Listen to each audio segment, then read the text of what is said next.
ராதே கிருஷ்ணா, வணக்கம். நான் உங்கள் சிகியம்மா பேசுகிறேன். நவராத்திரியோட 5ஆம் நாள் இன்றைக்கி வந்து ரொம்ப ரொம்ப விசேஷமான நாள். எப்படின்னாக்கா பஞ்சமி அப்படிங்கிறது வாராகி அம்மனுக்கும் பொருந்தும். லலிதா அம்பிகை வந்து பண்டாசுரனை வதம் பண்ண போகும்போது தான் வந்து மாதங்கி வந்து மந்திரியாக இருந்து இந்த போரை சிறப்பாக நடத்தினாங்க. அப்போ வந்து வாராகி அம்மனும் அவங்களுக்கு உதவியாக இருந்தாங்க. அதனால் இந்த பஞ்சமி அன்னைக்கு வந்து நம்ம வாராகி அம்மனை நினச்சிக்கிறது ரொம்ப ரொம்ப விசேஷம். மகாகவி காளிதாசர் வந்து முதல்ல எழுதினது வந்து ஷியாமலா தண்டகம். அந்த ஷியாமலா தண்டகம் இந்த ஷியாமலா நவராத்திரியில் படிக்கிறது ரொம்ப ரொம்ப விசேஷம். இதை நம்ம படித்தோம் அப்படின்னாக்கா காளிதாசர் மாதிரியே நாம்ளும் பெரிய கவி ஆயிடலாம். எல்லா குழந்தைங்களுக்கும் எல்லா நலன்களும் கிடைக்கணும், எல்லாருமே வந்து நல்லா படிக்கணும் அப்படின்னு சொல்லி வேண்டிக்கிட்டு இந்த ஷியாமலா தண்டகத்தை படிக்கிறோம். கண்டிப்பாக இது முழுக்க தமிழ்லேயே இருக்குது. கண்டிப்பாக நீங்கள் கேட்கணும். சரி, என்ன சொல்லியிருக்காரு அப்படின்னு சொல்லி பார்க்கலாமா? மாணிக்க கற்கள் இழைத்த வீணையை மடியில் வைத்து வாசிப்பவளும், மதத்தால் சுறுசுறுப்பற்றவளும், இனிய சொல்லலில் பெற்றவளும், மகேந்திர நீலமணியின் ஒளிவாய்ந்த மெல்லிய மேனி உடையவளும், மதங்க முனிவர் திருமகளுமான தேவியை மனதால் நினைக்கிறேன்.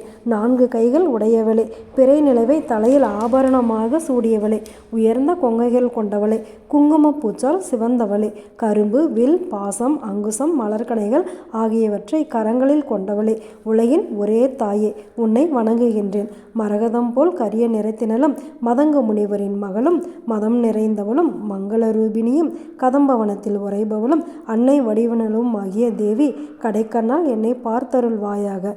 மதங்கரின் மகளே போற்றி, நீலோத்பவ மலரின் ஒளி பெற்றவளே போற்றி, இனிய இசையை ரசிப்பவளே போற்றி, கொஞ்சம் கிளியுடன் மகிழ்பவளே போற்றி, அமுத கடலின் நடுவே மனதை கவரும் மணித்வீவில் செழித்தோங்கிய வில்வக்காட்டில் நடுவில் கற்பக மரங்களை அணியாக கொண்ட கதம்பவனத்தில் வசிப்பதை விரும்புபவளே, யானை தோல் உடுத்திய சிவபெருமானின் துணைவியே, எல்லா உயிர்களிடமும் அன்பு கொண்டவளே, தாயே போற்றி.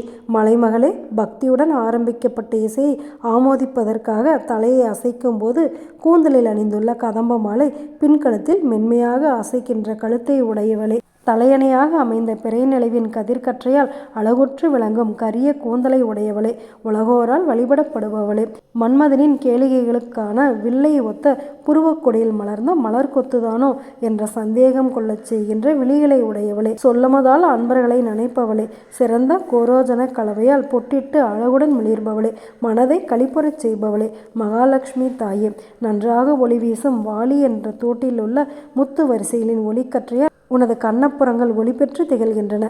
அந்த அழகிய கன்னங்களின் மீது கஸ்தூரியால் தீட்டப்பட்ட சித்திரங்களிலிருந்து எழுந்த மனத்தில் மயங்கிய பெண் வண்டுகளின் ரீங்கார இசையால் ஒத்து ஓதப்படும் யாழின் மந்திர ஒளியைப் போன்ற குரல் உடையவளே, இனிய குரல் வாய்ந்தவளே, ஒளி பொருந்தியவளே, யாழின் இசைக்கேற்ப அசைந்தாடுவதும் பனையோலையால் செய்யப்பட்டதுமான காதணியை அணிந்தவளே, சித்தர்களால் பூஜிக்கப்படுபவளே, தெய்வீக போதை மயக்கத்தால் விளையாட்டாய் சுழலும் விடிகளின் ஒளி அழகால் வெல்லப்பட்ட அழகுடைய குவளை மலரை காதில் அணிபவளே, ஷியாமலா தேவியே, உலகோரின் அனைத்து விருப்பங்களையும் நிறைவேற்றுபவளே, செல்வத்தை தருபவளே, வேர்வை துளிகள் திகழும் நெற்றியை உடையவளே, எழில்மலையின் துளிகளோ என்று சந்தேகப்படச் செய்கின்ற முத்துக்களாலான மூக்குத்தியை அணிந்தவளே, அனைத்துலக உருவினளே, காளி தேவியே, அழகிய புன்சிரிப்பு மலர்கின்ற திருமுகத்தினிலே திருவாயில் பச்சை கற்பூரத்துடன் வெற்றிலை பாக்கு தரித்தவளே, சின்முத்திரை மிளிரும் கரத்தினளே, எல்லா செல்வங்களையும் தருபவளே, தாமரை போல் ஒளிரும் திருக்கரத்தினளே, முல்லை மலர்களைப் போல் ஒளி சிந்தும் அழகிய பற்களின் மாசற்ற ஒளித்திரளால் அழகுற்ற சிவந்த கீழுதட்டை உடையவளே, அழகிய வீணையை தாங்குபவளே, பழுத்த கோவைப்பழம் போன்ற உதட்டை உடையவளே, மிகுந்த அழகு வாய்ந்த புதிய வாலிபத்தின் ஆரம்பமாகிய சந்திரோதயத்தால் கரைபுரண்ட அழகினும் பார்க்கடலிலிருந்து தோன்றிய முப்புரி சங்கின் எழில் கொண்ட கழுத்தை உடையவளே, நற்கலைகளுக்கு உறைவிடமே, மெல்லியவளே, தெய்வீக மணிகளின் ஒளியால் நிறைந்துள்ள முத்து மாலை முதலிய அணிகளால் ஒளிர்கின்ற குறையற்ற திருமேனி எழில் கொண்டவளே, நன்மை செய்பவளே, தேவி, உன் கைகள் பூங்கொடிகள் போல் திகழ்கின்றன. கைகளில் அணிந்துள்ள மணிகள் பொருந்திய தோல் வலைகளிலிருந்து வீசும் ஒளிக்கதிர் கற்றைகள் அந்த கொடிகளின் தளிர்களாகவே மிளிர்கின்றன. யோகிகளால் அர்ச்சிக்கப்படுபவளே, எல்லா திசைகளிலுமே ஒளிபரப்புகின்ற மாணிக்க வளையல்களை அணிந்தவளே, அனைவரையும் வசீகரிக்கும் எழில் வாய்ந்தவளே, சான்றோர்களால் வழிபடப்படுபவளே, அதிகாலையில் மலரும் தாமரை பளிக்கென்று இரு கரங்களை உடையவளே, எப்போதும் கருணை நிறைந்தவளே, இரண்டற்றவளே. தேவி, உன் திருக்கரங்கள் சந்தியா காலத்தின் குங்குமச் சிவப்பு வண்ணத்தில் திகழ்கின்றன. நகங்கள் நிலவொளி திரள்களாக மிளிர்கின்றன.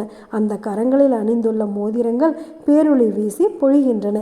இந்திரனால் சிறப்புடன் வழிபடப்பட்டவளே, ஞானப்பிழம்போ சிறப்பான குண்டலங்களாக அணிந்தவளே. தேவி, கைகளில் யாழ் ஏந்தியவளே, பக்தர்களுக்கு செல்வத்தை அளிப்பவளே, நட்சத்திர வரிசை போன்ற முத்தாரங்கள் அணிந்து தோன்றும் அழகிய பெரிய கொங்கைகளின் பழுவால் உன் கொடியடை வளைந்து தோன்றுகிறது.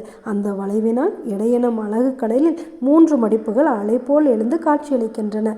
தங்க குடங்கள் போல் உயர்ந்த கொங்கைகளின் பாரத்தால் சற்று குனிந்திருப்பவளே, மூவுலகாலும் வணங்கப்படுபவளே, வட்ட வடிவமான ஆழ்ந்த தொப்புள் என்னும் குளக்கரையில் உள்ள பாசி கொத்தோ என்ற சந்தேகத்தை விளைவிக்கும் கரிய ரோம வரிசையை அணியாக கொண்டவளே, மென்மொழியாளே, இனிமையாக ஒலிக்கும் அரைஞானின் ஒளியால் மன்மதனுடைய அழகிய வில்லின் நான் எழுப்புகின்ற ஒளியை வெல்பவளே, சிறந்த ரத்தினங்கள் பதிக்கப்பட்ட ஆடையை அணிந்தவளே.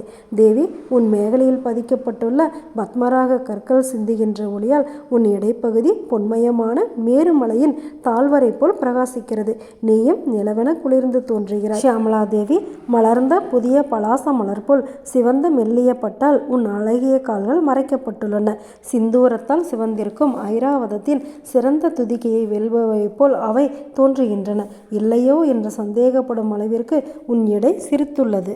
மனதை கவர்கின்ற மெல்லிய குவளை மலர்களாகிய அம்புகள் நிறைந்த மன்மதனின் தூணியோ என்று சந்தேகப்பட செய்கின்ற அழகிய கணு கால்களை உடையவளே, சிறந்த மென்மையான நடை உடையவளே, மாசற்றவளே, உனது திருப்பாதங்களில் பணிகின்ற திசை நாயகர்களின் மனைவியருடைய மின்னித் திளைக்கின்ற கார்கூந்தலை கரும் புல்லாக கருதி அவற்றை மேய எண்ணி விரைந்து சென்று இடறி வீழ்கின்ற புள்ளிமானை கையில் ஏந்திய சந்திரனோ என்று வியக்க வைக்கும் நகங்களாகிய சந்திரங்களை தாங்கியவளே, சிறந்து பொழிபவளே.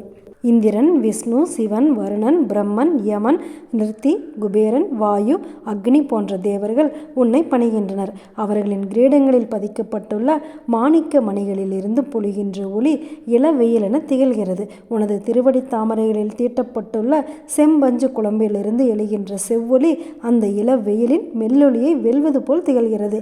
இளமையிலும் பணிகின்ற திருவடி தாமரைகளை உடையவளை, மகாலட்சுமியாகவும் பார்வதி தேவியாகவும் திகழ்பவளை, ரத்தின கற்களால் அமைந்த தாமரை மலராசனத்தில் வீற்றிருப்பவளே, ரத்தின சிம்மாசனத்தில் எழுந்தருள்பவளே, சங்கநிதி பத்மநிதி என்ற 2 பெரும் செல்வங்களாலும் சேவிக்கப்படுபவளே, புகழ் வாய்ந்தவளே.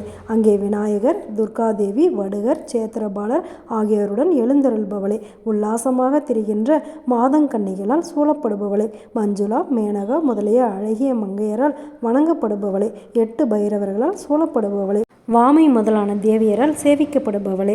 தேவி, உலகிற்கு உணவளித்து காப்பவளே, மகாலட்சுமி முதலிய 8 சக்திகளுடன் கூடியிருப்பவளே, மாத்திருக்கா தேவியரால் சூழப்பட்டவளே, யட்சர், கந்தர்வர் மற்றும் சித்தர்களின் மனைவியரால் பூஜிக்கப்படுபவளே, பஞ்சபானங்களை உடையவளே, மன்மதனாலும் ரதியாலும் வணங்கப்படுபவளே, அன்புடையவனாகிய வசந்தகால தேவனால் மகிழ்பவளே. நீ பக்தியுடன் பணிபவர்களுக்கு மேலான செல்வத்தை அளிக்கிறாய். யோகிகளின் மனதில் ஒளிர்கிறாய். உனது ஆற்றலால் வேதங்களுக்கு ஒளி கொடுக்கிறாய். ஆடல், பாடல், கல்வி, குறும்பு இவற்றில் விருப்பம் கொண்ட கிருஷ்ணனால் சிறப்பாக வழிபடப்படுகிறாய். பக்தி நிறைந்த மனதுடன் பிரம்மதேவனால் துதிக்கப்படுகிறாய். உலகை கழிக்கச் செய்கின்ற வாத்தியங்களை வாசித்து வித்யாதாரர்களால் போற்றப்படுகிறாய். காதுகளை குளிரச் செய்கின்ற இசையை எழுப்புகின்ற வீணைகளை இசைத்து கிண்ணறர்களால் நீ புகழப்படுகிறாய். யட்ச, கந்தர்வ, சித்த மங்கையரால் அர்ச்சிக்கப்படுகிறாய். எல்லா நலன்களையும் அடைய விரும்புகின்ற தேவருலக பெண்களால் நன்றாக ஆராதிக்கப்படுகிறாய்.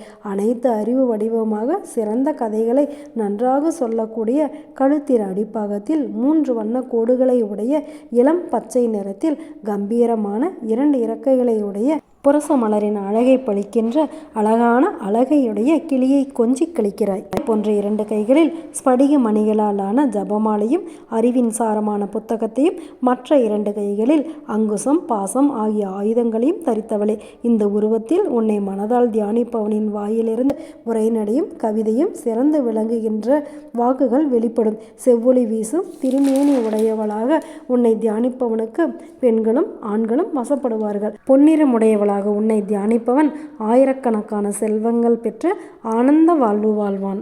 கரிய நிறத்தினளாக மென்மை நிறைந்தவளாக நிலவை தரித்தவளாக உனது திருமேனியை தியானிப்பவனுக்கு எதுதான் கைகூடாது? கடல் அவன் குளிக்கின்ற குளமாகும். விண்ணுலக நந்தவனம் அவன் விளையாடுகின்ற தோட்டமாகும். பூமியே அவனது அரியணை ஆகிவிடும். கலைமகளே அவனுக்கு அருள் செய்ய காத்து நிற்பாள்.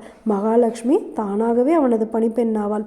அனைத்து தீர்த்த வடிவினலே, அனைத்து மந்திர வடிவினலே, அனைத்து தந்திர வடிவினலே, அனைத்து எந்திர வடிவினலே, அனைத்து பீட வடிவினலே, அனைத்து தத்துவ வடிவினலே, அனைத்து ஆற்றல் வடிவினலே, அனைத்து அறிவு வடிவினலே, அனைத்து யோக வடிவினலே, அனைத்து ஒளி வடிவினலே, அனைத்து சொல் வடிவினலே, அனைத்து எழுத்து வடிவினலே, அனைத்து உலக வடிவினலே, எங்கும் நிறைந்தவளே, உலகின் தாயே, என்னை காப்பாய், என்னை காப்பாய், என்னை காப்பாய் தேவி, உன்னை வணங்குகிறேன் தேவி, உன்னை வணங்குகிறேன் தேவி, உன்னை வணங்குகிறேன்.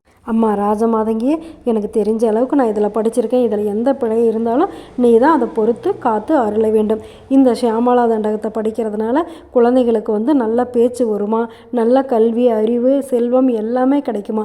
அதனால் எல்லா குழந்தைகளும் எல்லா நலன்களும் பெற்று சிறப்போடு இருக்கணும் அப்படின்னு சொல்லி இந்த ஷியாமளா நவராத்திரியில் ராஜமாதங்கியை நம்ம வேண்டிக்குவோம். அது மட்டும் இல்லை, சிறப்பு குழந்தைகளுக்கு எல்லாமே சிறப்பாக அமையணும் அப்படிங்கிற வேண்டுதலையும் இந்த ராஜமாதங்கி கிட்ட வைக்கிறேன். இதில் எந்த பிழை இருந்தாலுமே அனைவரும் பொறுத்துக்கணும். இதுவரைக்கும் கேட்ட அனைவரது பொன்னார் திருவடிகளையும் வணங்குகிறோம். நல்லதை நினைப்போம், நல்லதே நடக்கும், ஆனந்தமாக இருப்போம். ஓகே, பாய். ராதே கிருஷ்ணா.